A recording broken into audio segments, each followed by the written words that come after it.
Live from the Preston Highway Studios, it's 24-Hour Purple People.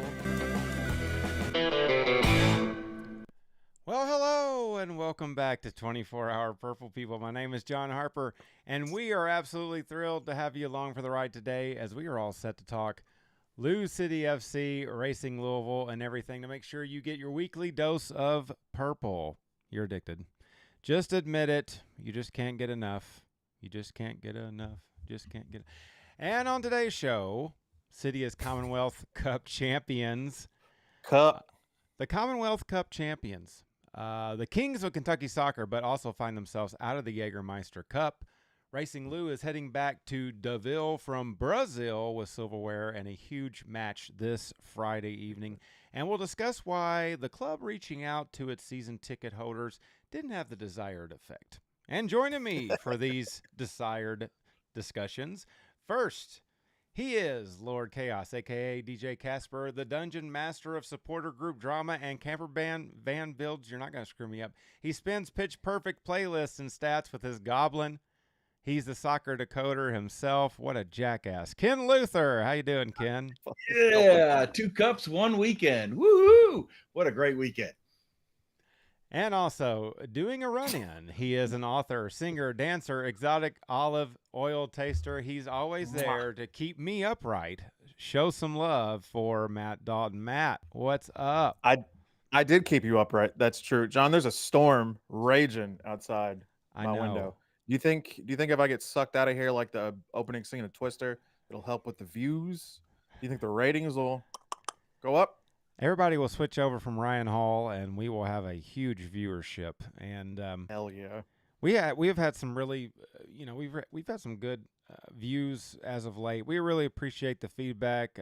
Even in Lexington, we had a lot of nice comments from some people. Saw some of our friends that we have made through really this show, which is really cool because that's kind of one Friends thing we made along the way. Yeah, it's like one thing we talked about a long time ago was, we're doing this for fun, and one of the reasons that we want to do it is spread the love of the game and the love of Louisville City that we have for Louisville City and Racing Lou, and meet some cool people along the way. So mission accomplished in a lot of that. I think we've done a good job. Maybe not to the team's liking yet. So Yeah, I don't know if John Neese would approve. I don't know if he would. I don't know what he had to say about that.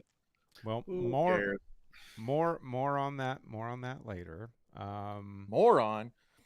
Hey, so, gentlemen, well, it took 97 minutes, right? But LouCity left Lexington in the rear view mirror, purple sparks flying all the way back down I-64 West, not to mention plenty of dirt from my tires from the parking situation, as Louisville City finds a way to create absolute magic once again in its illustrious history. You know, a famous frog once said, gentlemen, it's not easy being green. It certainly isn't easy being green for Lexington fans right now after that crushing defeat. Let's go to some highlights, shall we? Let's do it. They're green with envy, right? We Because shall. They're so good, and they are not. The They're icicles have blue 'cause melted. they're dead. The icicles have melted. All right, here it comes. Get ready. Woohoo! The lineup. They're pretty good. I thought, we're trying to win the game, which is, exactly what we were trying to do was win the game, because evidently not very many people understood how the wild card situation worked, including myself. So Pineapple 144, thank you for letting me know I should figure out how the wild card was, but I can't figure it out. I had no idea. I just knew that we needed to win this game, and we did our part, but it didn't happen. Oh well. Matt, what do you think? There's 11 guys out there. That's a good lineup. Yep, that's a good lineup. Got the number right. They filled up all the spots. They got a guy with the gloves on between the sticks. Yeah, we're solid. This is a good lineup. Very good in-depth analysis from you both. We will Thank you. carry on with these highlights. Thank you. Yeah, it was good to see Omby on the bench, and it was good to see him later on, which not very. Yeah, we got to see him on the grass too. So a little bit of a surprise. Lancaster starting, maybe shouldn't have been a surprise because that's the team. He's on loan from them. Do I understand that correctly? Yeah, we had a lot of questions about that, whether or not he was cup tied to Lexington already, but I don't know if the league anticipated any of that. Evidently Maybe not. they just didn't make a rule. Yeah, I don't really know how that works. How is you guys were at the game? How was the crowd in the sunlight? Was the stadium filled out? Because it Ooh, boy. certainly doesn't look like it. We'll get into a lot more about the specifics of the stadium lot. and like the events of the day later. But yeah, lot. the sun side. So the entirety of the eastern side, I guess, which is where a lot of purple was, just right in the direction of the sun. It was like being at home, really. It was like being in the Familiar stop feeling. island. Yeah. Like basically a mile away from the sun. So I thought it was the game was going both ways in the first 15, 20, 25, 30 minutes. They were getting opportunities and we were getting opportunities.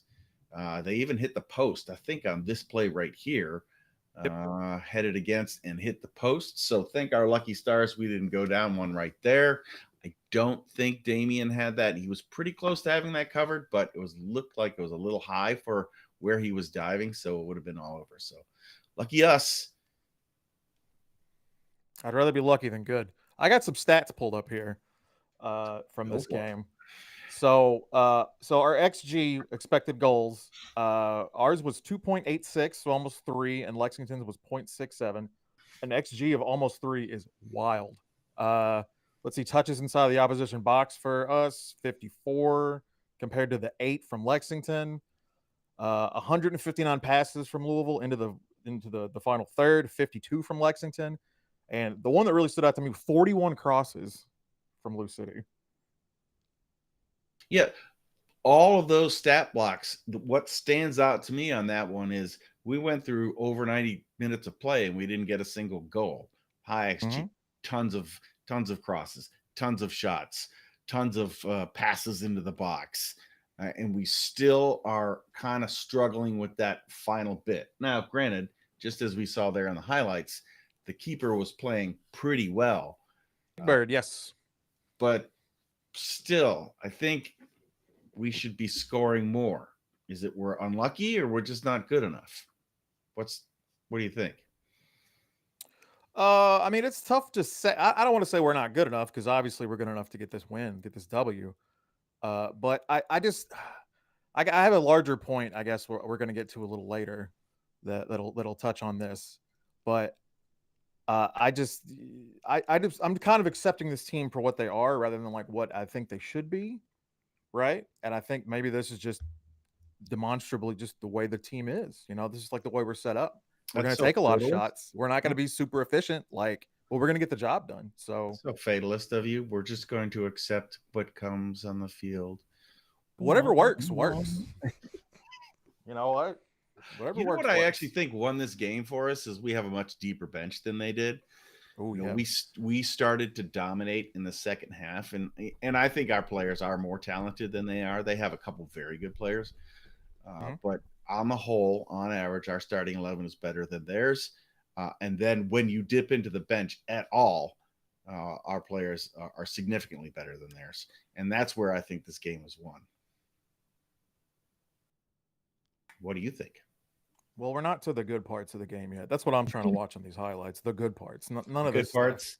Well, we were imposing our will, right? We pretty much we controlled the game pretty much entirely. I mean, we did whatever we wanted to do out there. We played most of the game in their half. One hell but of they a did right have, there. Yeah, they had success on the counter. They had a couple run backs and Loss made some great saves to keep us level. Their keeper made a great save right there. Well, I think also too, credit to Danny making some good subs there, bringing in some fresh legs in the 64th minute, and I believe it was let's see, yeah, that's when Morris came in, right? Morris, Jensen Wilson, both in the 64th. It kind of changed the game in some ways. I thought. I think it did some good tempo changing. Danny is. You know, we've criticized Danny at times with some of the substitutions, but these were good. I think it was a good vibe as far as what the team needed at the time. We haven't yet, till this game, seen what we have expected out of What's his Oh, that's name? a good Zach pass. Morris? No, wait, that's the guy from Saved by the Bell. Zach Duncan, yes. Zach, no. Now you screwed me all up. Jake Morris. Jake Morris. I did call him Zach Morris on the. I didn't realize he went for the look at him kicking the corner flag. Look how Yeah, hyped up Jacob Green is. what Adita was Kuhn had a that? really good pass to set this up. Can Like you the pause perfect weight on this pass. Can you pause it before we get into the scrumptious parts? John, can you please pause it? Can you pause it? Nope. John, Dude, hit the space bar. hit the I got it right here. When do you want me to pause it? now. I want you to pause it now. All right. Okay. Pause it all right. 10 seconds ago. You are both at the stadium. Yes. It is the 87th minute, basically. Yes.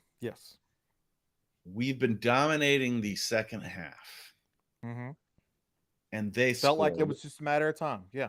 And they score. What was your feeling right then? I thought it was over. I thought that was it. I gave up the faith. I hung my head. I just looked down at the ground while Lexington cheered around me. I gave up the faith. And you know what? I'm man enough to admit that. And I was very wrong. I was watching the game at home with Rebecca on delay. And when they scored right here, we both turned to each other and said, sure are glad we didn't go to that game. Right here. That's what we said right there. And Matt, I felt bad. I felt bad for you, John, because of what you had to go through No. to get to this game. No. And then this happens. No. Do you recall what I said? No. What did you say? I said, Nope. I said 3 words. It's not over. Thank you. Okay. Was it over? It doesn't seem like it's over because they keep playing. Yeah. My head didn't go down. And then this. Now, my favorite part of the match right there is when Jake runs off to the corner to celebrate and nobody follows him. And he's like, oh yeah, we still gotta score. Oh, yeah. So he gets up from his knee slide, waiting for his teammates that never showed up, and he runs back to kick off. That was He makes up for it later. He did. What a good move from Jake. About to say, what a great move. Having the patience in that spot. Yeah. And a spot where it's difficult to have patience. I mean, I'd be freaking out. But not these guys. They're professionals. And what was this, 2-3 minutes later? Yep. Not even? The game, we're at 96, and there are only 6 minutes of extra time, right? And that was just that's what we've been looking for all season from that young man. And we finally got it right there. After we got the first one, I bucked up. I started yelling, let's win it. Let's go and win it. Let's do it. So now what is it like to be in the magic. stadium? Now what is it like? Oh, it's wonderful. It's the greatest. It's adulation. It's a magic moment. When Jake runs over to the corner flag, John and I and Patrick are up in the corner in their supporter section. And Jake runs over and looks at us, and we look down at him, and we're going apeshit. We're screaming, and our eyes lock, and our souls touch in that moment. Jake Morris and the 3 of us. Look how bad he wanted it, too. I mean, like, you could just see it right there. Just as soon as he got on the field, he was playing harder than everybody else. Like, yes. I felt it, man. He felt it this game. He was not going to let this team win. He wanted to win more than anybody else on that field. That's what we've been waiting for, and now we got it. Yeah, no question. Well, it was an impressive win, impressive comeback win. Man, and what a moment! Yeah, I tweeted, I believe in Louisville City. I mean, we've seen this team like do this many times. Step up in these positions in a very ruckus environment. They knew it was going to be crazy there. 8,300 in Lexington for this match. Huge crowd. I would say, Matt, is it fair to say 50-50 on green and purple in the stands? I would say so. Right? Yeah. Or I think green/blue, I guess. But the Icicles. Yeah, there was a lot of blue. They sold a lot of those jerseys, so I guess good for them. Yeah, the Icicles have melted. I'm going to keep saying that until people quit talking over it. Was the stadium sold out? Yes, it was sold out. I believe so. Yeah. So it didn't look like it. Okay. On TV. Let's here's let's fill you in, gotta get here, into buddy. Let's fill you in. So, yeah, well, first off, we've had almost sold out games. We've had crowds where we've announced 13,000 and we looked around and said there's not 13,000 people here. We've had games where we said there's 8,000 and there's not 8,000 people in the stands. So that number is kayfabe. But it could be that they did sell all those tickets and a lot of people might have not made it on time, you see. Because yeah, the situation there in Lexington, um, I, I don't think they were John, prepared for this large of crowd. Yes. Let me go ahead and tell you about my day really quick, and then we can compare it to yours. Okay. Oh, sure. So, Okay. so I got there with our good friend Patrick. I got there with our buddy Patrick. I think about 3 hours early. We went and we had some lunch. We had a beer. We went over to the tailgate a couple hours early. Free parking, just great. We went straight in. We found the tailgaters. All the flags were up. We found all our people. We parked in a great parking spot, and we had a really good time. John, what about you? Well, I started my day with Aston Villa tickets. Okay. And then Patrick, our good friend Patrick, as he's known as now, he texted me and said, "Well, I've got an extra ticket." And I replied, "Damn you, Patrick," because now I have this situation where it's like I just keep thinking all week, I just don't want to miss this game. I've missed games. I don't want to miss this game. So I kind of went back and forth, and I finally said, you know what? I never do anything like this on a whim. I'm a very big planner. I plan ahead for things. I'm going to do it. So I even left work early. Another thing I never do. And so I left work about 30 minutes early, go home, change real quick, get on the road. And that's where I should probably bring up some pictures that we have here. Photographs. A photograph, yeah. I get on the road, and what happened was, so first off, the GPS, here we are. The GPS, okay, says 6:45, and I arrived at, this is on the curb, okay? I was literally in this position for 15 minutes. Now, when I say I was in this position, what I literally mean is I did not move, period, okay? An inch, a centimeter, an iota, no, nothing. Okay. Just traffic, or was there something else going on? Yeah, there was a soccer match. So, I'm sitting in this line, 6:45. I make it to the exit at about 7:30. Oh, now kickoff was at 7. Yes. Oh. Okay, I make it to the exit. I walk in the stadium at halftime. Halftime. Mm-hmm. Okay. So this is where I parked. Now, this is my car here to the right.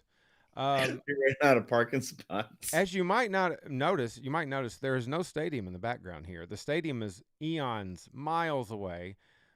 Maybe not that far, but it's pretty far. The Purple Here's fam us having there. fun while John. Yeah, this is what Matt was doing in the meantime, hanging out with the Purple family at the tailgate, hanging out with drinking a beer. So this was the picture here. Yeah, in the middle there, you might see some light stands. That's where the actual stadium is. It was a good, probably half-mile walk. No. I don't know what these things are, but I took a picture of them. Shouldn't that be blue? I think this Lexgo thing. They should have painted it, yeah, for the game. So this was our view for most of the second half, and it was phenomenal. It was actually in the Lexington supporter section. Lexington had a good little supporter section there. They did have a couple little news and notes. They had a chant they did that actually corresponded with the scoreboard. It was like on the scoreboard. They had a couple like that. Yeah. And then anytime there was a corner kick, free kick, anything like that was a Lexington one, music played. So I heard that. Yeah, they played music through which I'm not a big fan of that.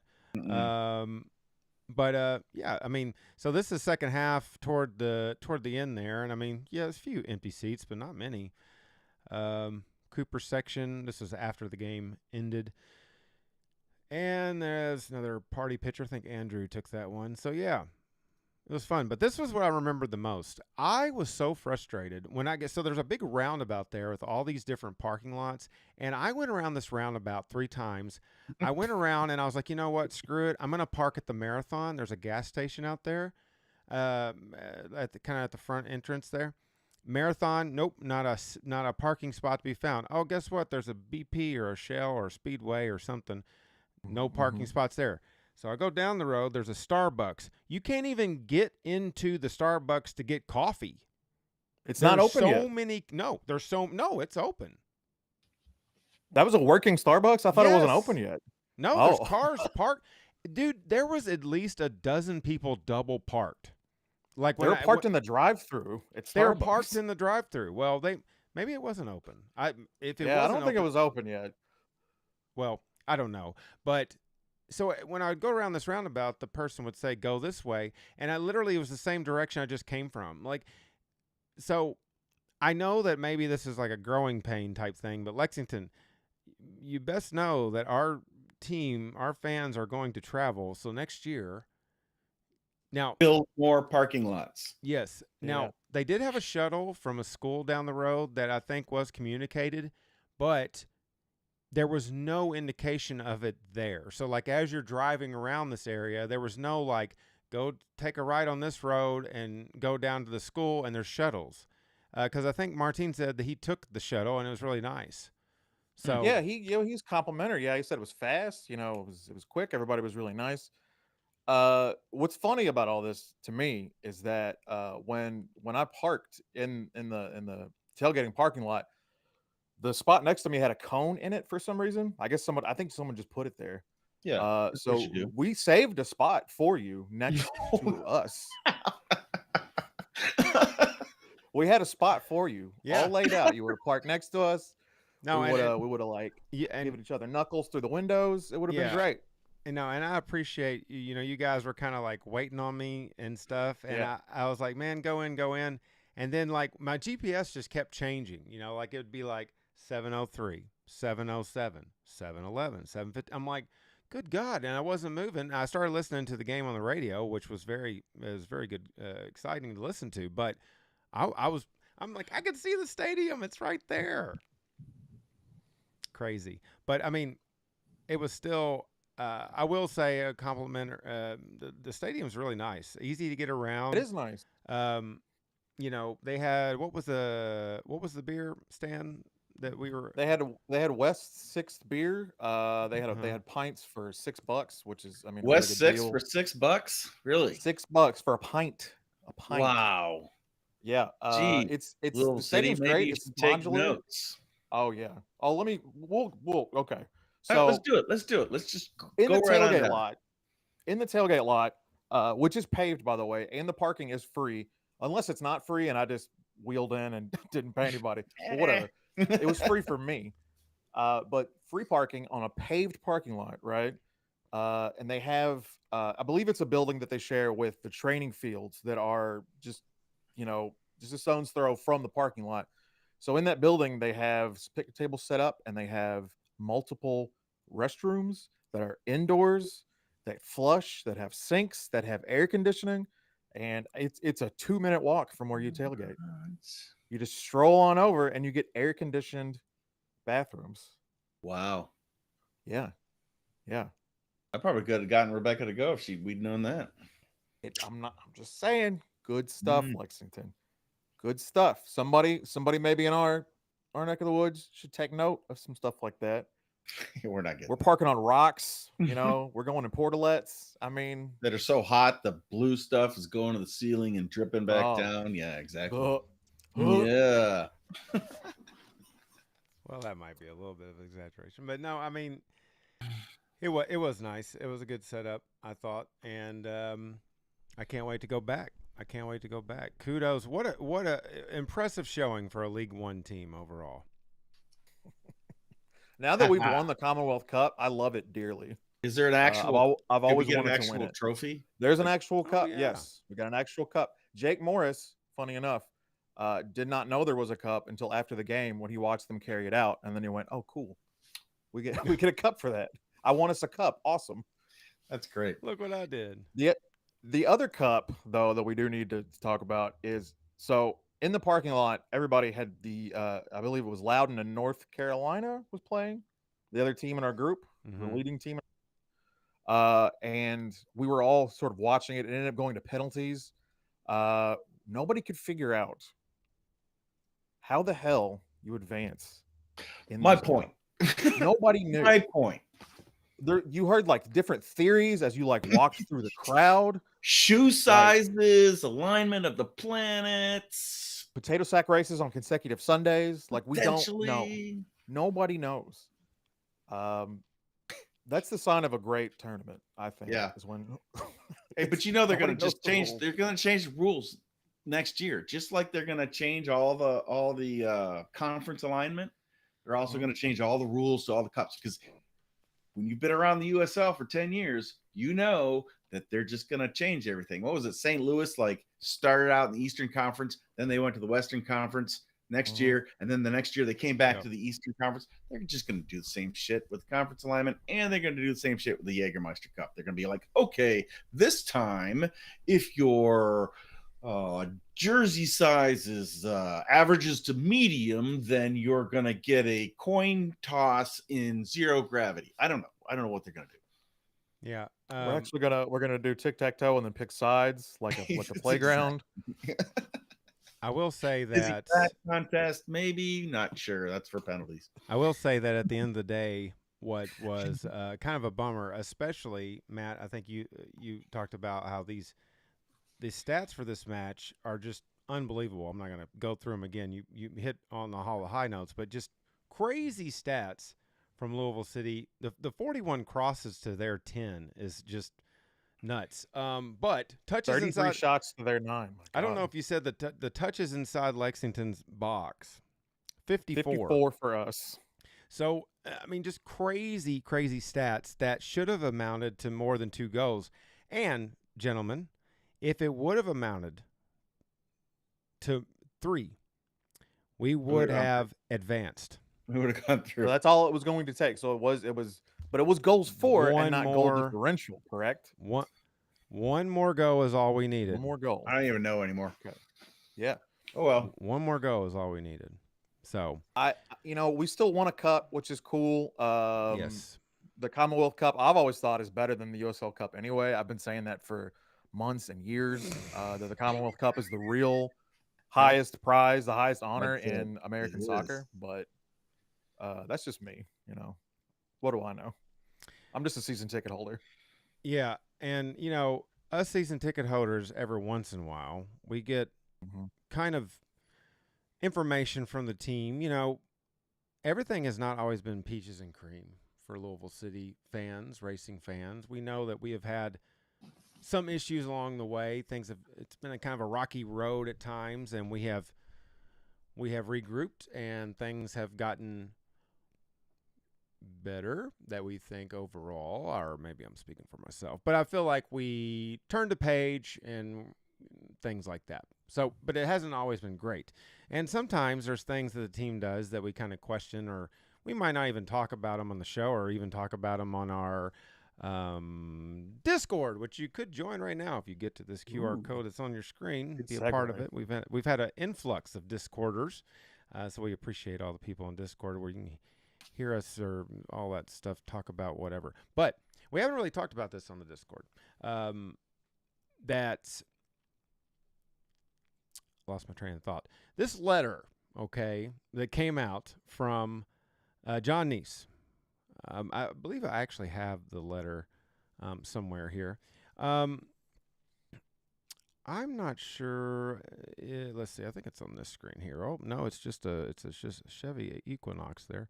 Let's see. You're doxing somebody with this license plate. You totally are, man. What? It's a temporary plate. Let's see if I've got it. I might not have it anymore. I'm gonna zoom in and find this guy's address. Yeah, let's just cover up that Equinox. Yeah, cover the plate. Yeah, cover the plate. So this letter, if you're unfamiliar with the letter, let me just move it down here. It says, I want to take a moment to personally thank you all for your continued support. Without you, It would not be possible to continue raising our standards to new heights. Our team is off to another impressive start to the season as Coach Cruz and the players do their part. But as I look around Lynn Family Stadium, there are still empty seats we want to fill to support them. My challenge to our season ticket members is to continue telling your personal networks about Louisville City. Hope this letter leaves you feeling connected to our club, its priorities, and our high aspirations. We know what we have at Louisville City is special, and we appreciate everything season ticket members do to continue building a winning tradition. Let's go City. And again, that was John Neese. So, gentlemen, this letter was not exactly well received, and being that we are an independent vodcast, independent friends, we can talk about our favorite club. Not well received. Ken, what did you think upon reading this letter? I know I posted it on the Discord, as some of these things don't reach you. What'd you think? I really don't care about letters from the club anymore. Let me give a little bit of history as myself, as well as my wife, as well as a lot of the other people that were kind of original in the supporters community, used to do a lot to market for the club. I cannot tell you how many commercials I did on the various networks and interviews and standing out in front of beer fests, beating a drum and lighting smoke bombs and handing out all kinds of stuff. Free labor. When we first started playing at Slugger Field and they were worried about turning the field for the baseball game or vice versa, Coopers would show up and help the grounds crew do free labor and do whatever they needed to do for the field. And we did it willingly because we knew that we were trying to build something to become established in this city. We knew we needed to get a stadium and all of that stuff. And we got it years ago. We got it. So to continue to ask season ticket members to go and do more free labor for the club chaps my ass a little bit, I think, because there are so many people that did so fucking much that, to be honest, the club kind of turned their back on a lot of those people, and then they can come back at them and ask them later on, nah, fuck you, no way. That's what I feel. Matt, do you have that same sentiment, or are you part of the Bourbon Brigade? No. I've definitely never been part of the Bourbon Brigade. The Bourbon Brigade, yes. So this got like a lot of Paris is not enough. Would you like to do more? Join the Bourbon Brigade and work for the club for free. We already do that, first of all. I didn't have. There was a lot of fervor online. John was telling us, like, I'm not on social media, so I didn't see a lot of this. But he did read some pretty choice words from a lot of people, and I absolutely get that sentiment. I'm not as angry about this, but there are. My first initial thought was he didn't need to say all that. What he could have said was nothing instead, and then we wouldn't be having this conversation. Media training. I don't know. Just look it up. Maybe there's some courses online, some sort of media coaching. It's the chairman of the board, right? He's like, I'm just going to publish a letter, and we're going to get. I don't know how they thought this was going to go over well. I don't know how they thought like this is going to move the needle, right? Like, the sentiment. Honestly, I agree with. Obviously, I have a podcast that is, that we put out that is advertisement for the teams, right? So we're doing this already, right? So honestly, I get that sentiment. We are proselytizing for soccer and our clubs and our community, right?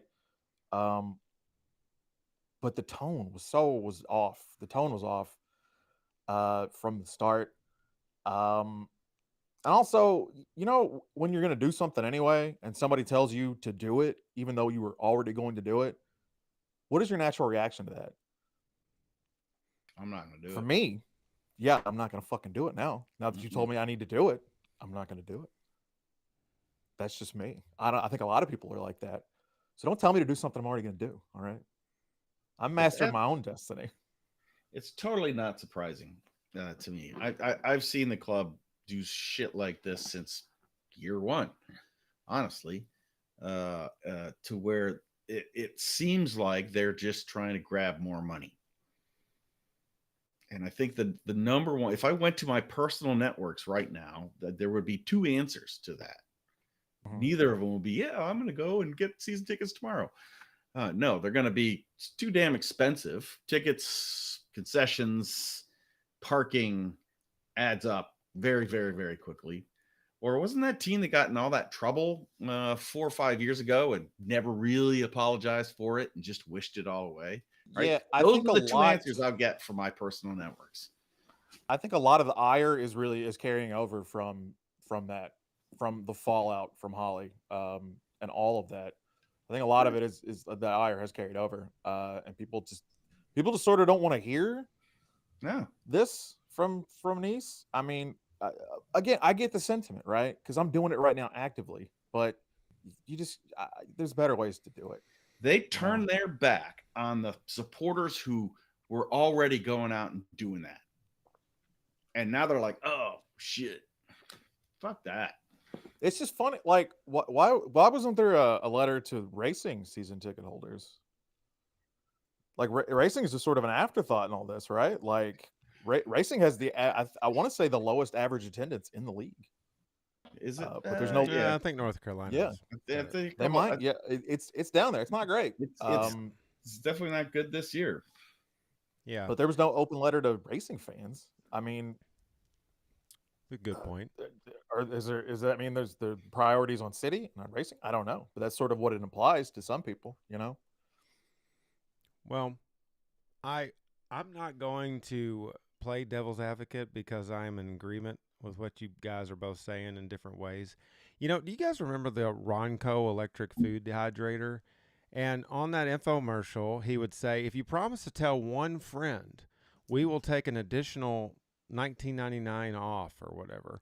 And that's what this kind of felt like. I always like when I would watch that, like as a 4-year-old, I'd be like, how does he know that we tell a friend? You know, like, first off, have we not all told friends about this wonderful game that we go to see? Have we not talked to friends that were, you know, hey, what have you been up to? That's all it took. They ask us a question like, you know, and I'm talking all the way back in 2017, 2018, 2019, 2020. Every year, maybe not 2020 as much, but every year we were advocating for how much fun this was. And look, I mean, I've said it before, my story, I never watched a second of soccer in my entire life until I was dragged to Slugger Field in 2015, dragged by my wife to go watch a soccer match. And it took all of a half of soccer for me to realize, oh, this is kind of cool. And then it took about another half to realize, oh, look, well, who are those people standing over there and singing nonsense? Oh, Cooper's, what's that? Oh, the tickets are cheaper over there. Oh, and then next game we go over there, meet Glenn, and the rest is history. It's like, so we've been there, done that, as Ken was saying. Ken, kudos to you, man. I mean, you know, you didn't like when I used to call you the OG Capo, but you were the OG a lot of things. And, I mean, you led the way and you paved the way for, be honest with you, me in a lot of ways, because I wanted to capo and get involved. And I saw you, and I was like, "Who is this guy who's very intimidating? I'm scared to death of." This dude can do it. And he was on this milk crate, looking all powerful, and you know, but you know, you paved the way, and all these people paved the way for all these free work, volunteer work things that we do. And look, for me, man, the first season. Hold on, the first season. I didn't watch any of the home games because my back was fucking turned the whole time because I felt like it was so important to get this going. Yeah, and that helped. Capos helped created that environment. I think we just saw it in Lexington. You know, you could tell there was a lot of new people. Actually, there was somebody in the parking lot after the match said it was their first ever soccer match, and they loved it. Okay, they were wearing basically neutral clothes. Like you couldn't tell who they were for, but I was like, All flesh colored. Yeah, they look. you talk yeah, it about was weird. what if that match was your first ever match? You know, and that's the magic of this game is you never know what's going to happen. It could happen at any time. I mean, look what just happened. So anyway, what I was saying though is Ken, you paved the way, and a lot of people paved the way. You know, I do a lot with the banners, and I don't. Kudos to the Coopers because they have done a great job this year of hanging them up and taking less off me. Because like last couple of seasons, there were times where it was just like a lot of work to get all that stuff in place, a lot of work to do. Now we're saying that as three very devoted fans. I mean, at the same time, on the flip side of the coin, I would hope that season ticket holders that maybe they do need to say something to friends or whatever, invite people, because to the point of that, I went to one match and was hooked. And I think a lot of people can do that. Everybody that goes in that stadium, you're lying to yourself if you don't think that's an awesome stadium, okay? It's just really fun to walk around. It's beautiful and a beautiful pitch. And then you go and watch this game that is, for the most part, very exciting and thrilling, and it's a fun atmosphere. So I think you will get hooked. But I don't think it's our job to necessarily go out and knock on doors. It's not. And I didn't think it would piss me off to talk about this because I haven't kept up with any of the social media because I don't really do that. But it did kind of, listening to that, get under my skin a little bit because it's not season ticket holders' job to do that. When a fan for the first time comes into that stadium and they have a wonderful stadium experience and they leave and they still have money in their bank account, then they'll come back. But there are probably some issues of people going to the game. Maybe it was cool, maybe it wasn't, but there's a lot of other things that are not that cool, depending on who they are. So I think that the club shouldn't even be asking that. I think they need to do an internal look to figure out why people are not filling out the stadium. And I don't think it's because season ticket holders aren't talking to their personal networks. I don't think that's the issue. No, not that they said it was the issue. I'm just saying. I wish I had a personal network. Womp womp. We are your personal network. Yeah, this is the personal network right here. Yeah. All right. Well, hey, have you guys been to a Louisville City game? Would you like to go? Yeah. I mean, again, is that MLS? Yeah. I think some people just do it by default. I mean, like, I think most people just kind of, we talk about, I mean, it's the most fun thing that I do on a weekly. So, I mean, I talk about it a lot. Everybody at work knows I like Louisville City, and they don't know about this. But have you tried? I know some employees do at some places, but have you tried getting a new job and then telling those coworkers about Louisville City? Absolutely not. Yeah. Because I think that's a missed opportunity. Yeah. Just get a sandwich board and just walk around your neighborhood with a bullhorn. Yeah. Well, I've got one of those, so you're halfway there. Okay. Well, I know we talked a long time about that, but I mean, it was it got I mean, I didn't even look at all the other comments. People were very passionate about this letter. Man. Yeah, people had a lot of bristly responses. It went on, and I mean, and I'm glad people are passionate about even that part. And guess what? We were passionate about the whole Holly situation and how much we were against it, and it made us all sick to our stomach, and it made us cry, and it made us puke, and it made us so freaking mad. Okay, it doesn't mean that we don't love the players and we don't love this team. The team and the front office, in some ways and in some ways not, are two separate entities. So that what kind of got us through in some of those tough situations. And just know, Mr. Neese, we love this team, but we're not going to necessarily go out with that, what'd you call it? The bread box sign? We don't work for you, bro. That's sandwich that's board. It. Yeah, we don't work for you, dude.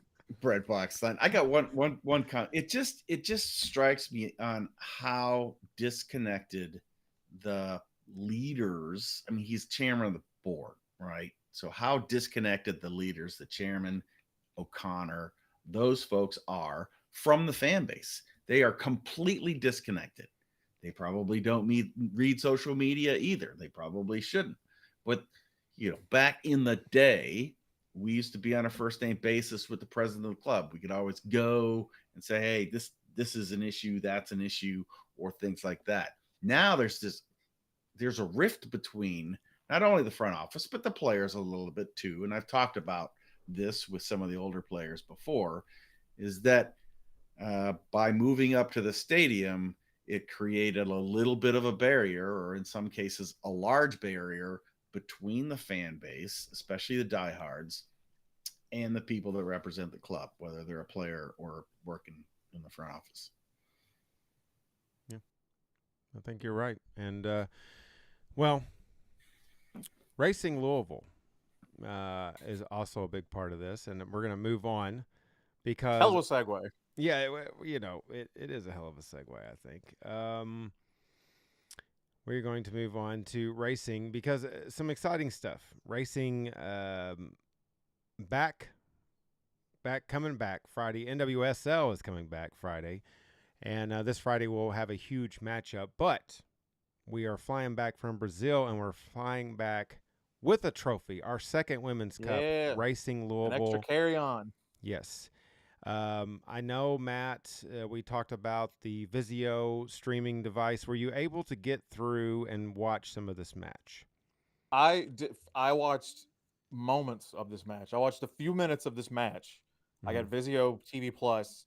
I tried to cast it to my TV, and Vizio TV Plus did not like that. So it locked me out for the rest of the game.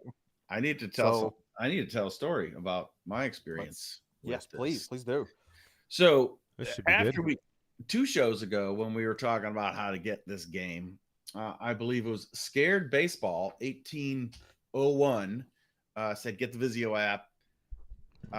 Ken's doing some name calling tonight, which I focused on, but they also said YouTube, which I didn't focus on, which I probably should have focused on.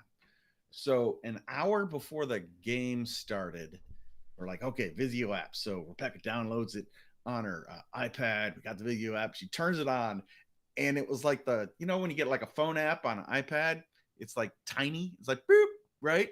And I already can't see, so I'm like, okay, I can't watch a game on a little screen that's like that big. And we couldn't figure out how to get it bigger. So, right. So we went through Matt's technique. We're like, okay, so we're gonna cast it. And Vizio's like, no, fuck you. No. We're not casting. All right, okay, so we're gonna take the iPad and we're gonna take one of these fucking cables and one of these connections that I have, and we're gonna put it into the TV, and we're gonna get it all done, and it's gonna work. And oh wait, it doesn't work on the Roku, so I got my old Fire Stick, and oh shit, the Fire Stick. We started an hour ahead of time, and we got all this crap out.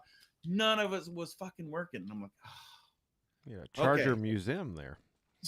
So then I read Scared Baseball 1801's suggestions, and it says YouTube. So I put it on YouTube, and it's in Portuguese.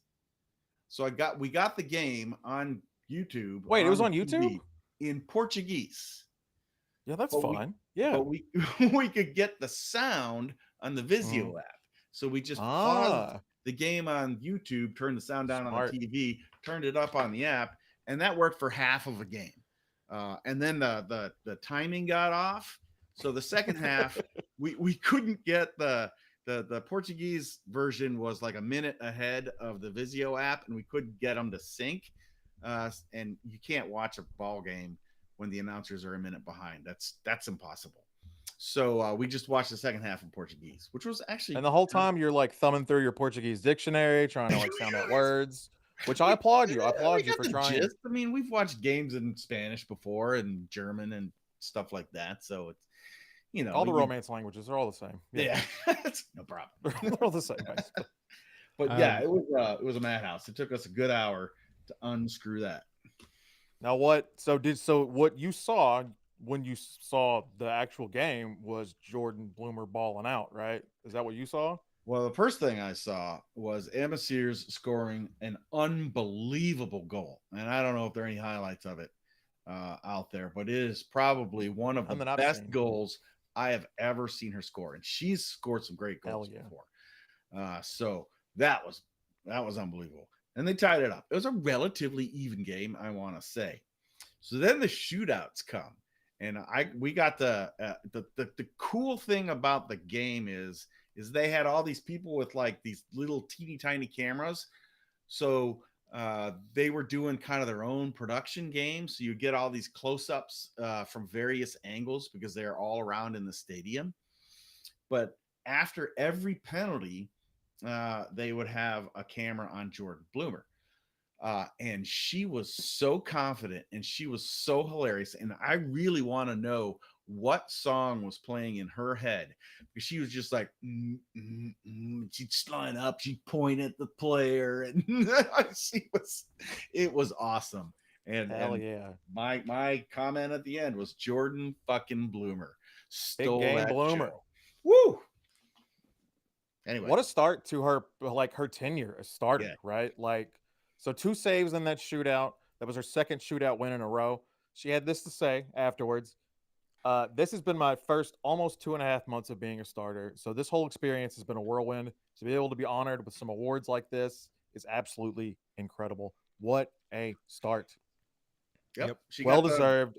Super happy for Jordan. Like, she's been our backup for how long? A couple of years at this point, right? Mm-hmm. Yeah. She got the MVP trophy, which was like a goat or a ram or something. Yeah, like a little that. goat. Not a real one, but like a little, totally cool. Like a little art thing. Well deserved. I mean, I thought it was going to be Emma Sears with that goal, but then at the end, and I'm glad it wasn't 2 like saves a and a typical, shootout. let's vote for our player of the match at 70 minutes. They actually let the whole game plus pens go through. Then they selected the MVP, and it was clearly obvious who it needed to be. Mm-hmm. Yeah, And with this win, double cup weekend, gentlemen. Double cup. Double cup. 2 cups, one weekend. Mm-hmm. Yeah, Racing finds themselves winning the Women's Cup for the second time. First time was at Lynn Family Stadium against Bayern Munich. And it was great to see. You know, I love seeing the celebration videos because this team, we talked about it before earlier in the year, Matt. I think you kind of highlighted it, a comment saying that when Racing is celebrating a goal even, they just seem so generally happy about it. And this team's been through a lot. Coach Bev's been through a lot, you know, and this one was for her, and it was for Lauren Millay. And hell yeah. Very proud of Racing Louisville. So that was awesome. And I'm just going to segue right into it. NWSL, like I said, is back. And this Friday is probably the biggest match of the season so far for Racing, I would say. You're coming right out. It's almost like, you know, halftime. We talk about scoring right after the half, right before the half.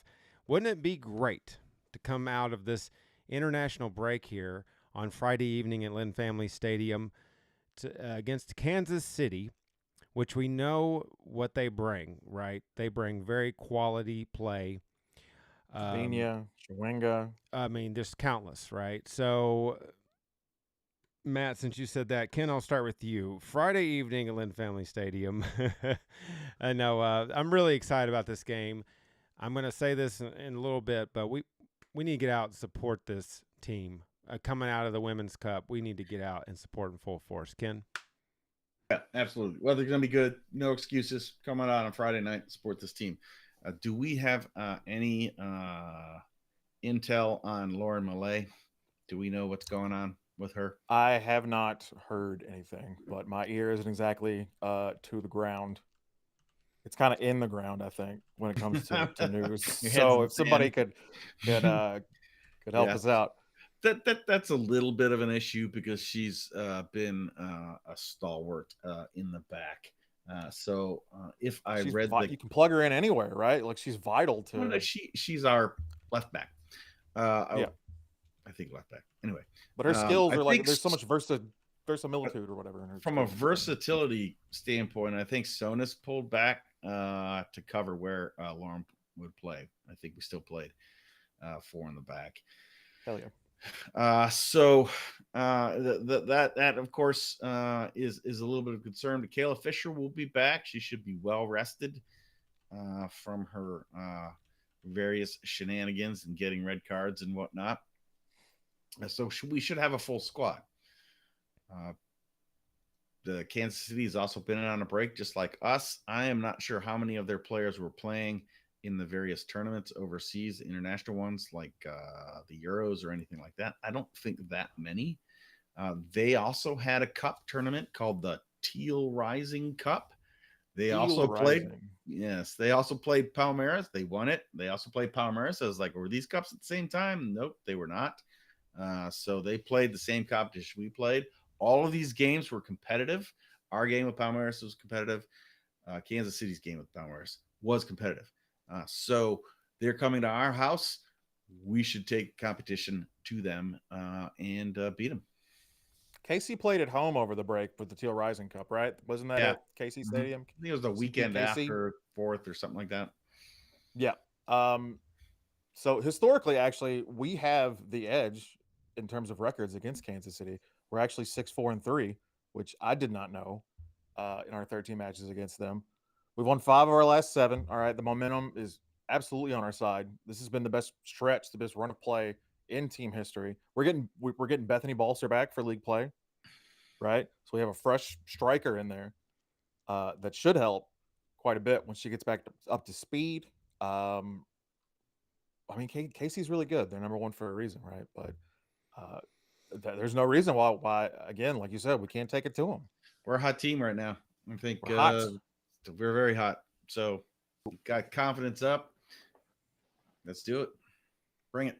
Yep. And Ken, like you said, no reason not to go out this weekend, Friday night, Saturday night. It's going to be perfect weather. Storm's going through on Wednesday. It's supposed to be 82 degrees, the high on Friday and Saturday. Get in. It'll be a lot nicer on Friday and Saturday than it will be tomorrow for the Frankfurt friendly. Yes. I will tell you that. Yeah. Well, speaking of Friday into Saturday, Louisville City at home Saturday. NCFC. See? Did we just play these guys? It feels like we did. We played them a couple times. Yes. This is the 3rd time I think this season we're playing. Including a loss at their house. Mm-hmm. Our only it's our only loss of the season in league play. We got to avenge it. Have to. They're a surprisingly good team this year. We don't normally, at the beginning of the season, put our finger on this team saying they're going to be really good, but they've been consistently in the top 4. They're 4th right now, I believe. Yeah, they've been consistently in the top 4 all year. So they've had a string of good results. They have a good team with good players. So we cannot take this lightly. We are rested now. We've got players that are back, that are fitting in, that are starting to feature. This guy named Jake Morris finally showed up, who we've been waiting for on the last game. And I expect Goodrum. He wasn't even on the bench. I think maybe he was doing something else. No, he didn't play. Yeah. It sounded like, just from the chatter I heard, just sort of around in Lexington, I think it was a knock. I think he'll probably feature tomorrow for the Frankfurt game, I imagine. So nothing long term. Okay.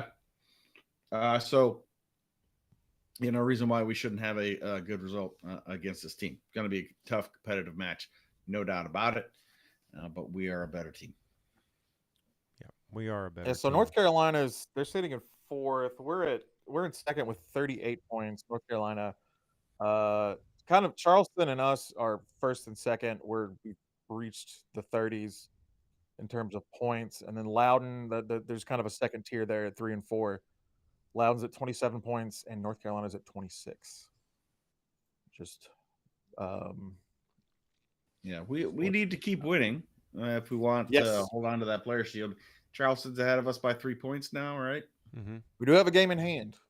Okay. I want to see a clean sheet. We have not had a clean sheet in about 6 games, so I would love to see a clean sheet. You know what's funny, Ken? Multiple. I just saw that flash in my window, and then I saw it in your window. Yeah. Get out of my neighborhood, bro. We don't live that far apart. And I heard the thunder just now. That's so funny. What? Yeah. Nature. Yeah, Goulet. A majesty of nature. Yeah, North Carolina. I think one thing we talked about with the last time is they played a pretty good disciplined form. We talked about them having like this European flair to them, a very disciplined form of soccer. And I think it's going to be a little bit different than it was at their house at Lynn Family Stadium on Saturday night. The boys are coming off a huge win and a huge high there, even though they got eliminated from the Jägermeister Cup. I mean, that was just a win for the ages in a lot of ways against a rival in Lexington. So, yeah, I'm excited about Saturday night. I'm off this weekend. I'm looking forward to both of these matchups, and we hope you're looking forward to them as well. Ken, you're looking at something. What is it, Ken? I'm looking at I'm opening up FOTMOB because I think North Carolina is one of these teams where I pointed out previously that they have a lot of internationals playing in key positions. Paco Craig being one of them. I'd probably take me too long to figure it out at this point, but I think their entire back line was internationals, as I recall. I could be totally wrong. If I am, somebody please point it out. Oh, they will. They will.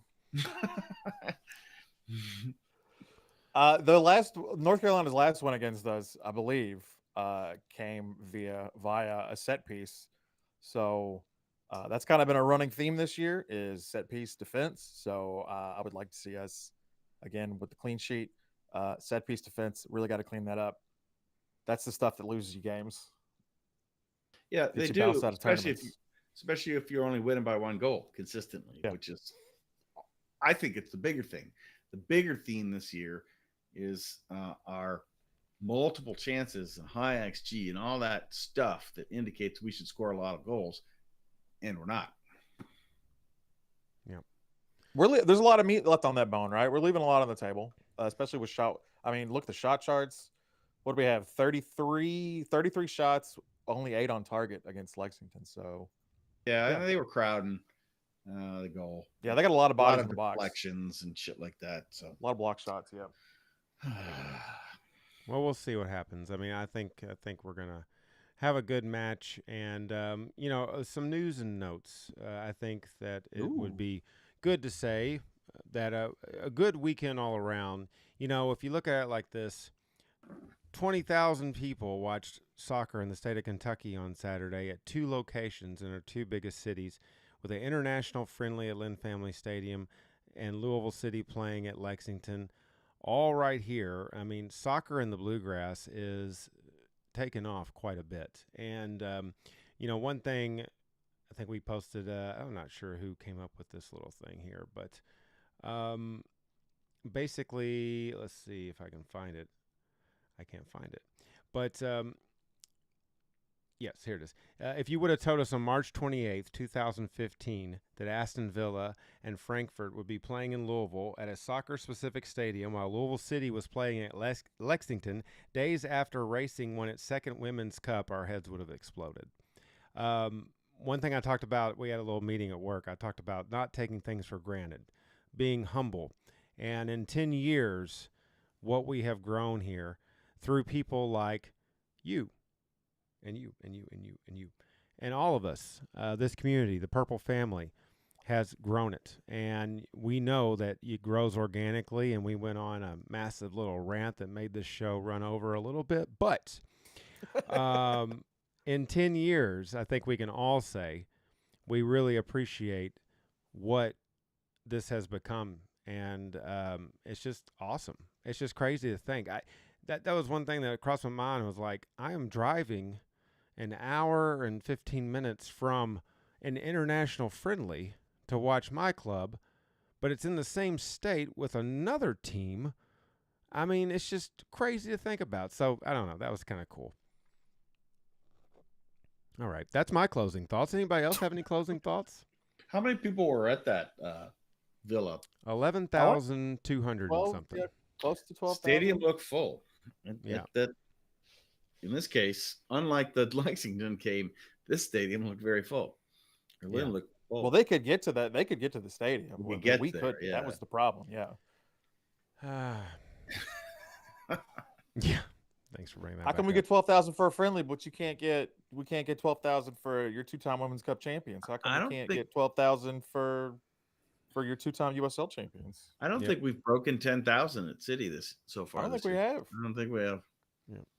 Why That's- are those people coming to those games and not ours? Right? I mean, I don't have the answers, despite what ownership claims. I don't have the answers. Like, if I did, I would share them. Yeah. Try to get those people to come. You need back. to talk to your personal network, man. Well, here's the thing: is we want everybody out there to be a part of our personal network and join us on our Discord, or at minimum, hit that like button. Subscribe to our channel for more ridiculous content. Any closing thoughts, or was that it? I think it was. The shit I say is not ridiculous, first of all, but go ahead. Oh, you're getting that ending every single time. It's in my brain from my other YouTube channel. Ken, any closing thoughts? Nope. Doing a lot of pointing today. For Ken Luther and Matt Doughton, we are 24-hour Purple people. My name's John Harper. We will see you next time, Purple family. We love you guys. Matt, tell them. Bye. I love you. Bye.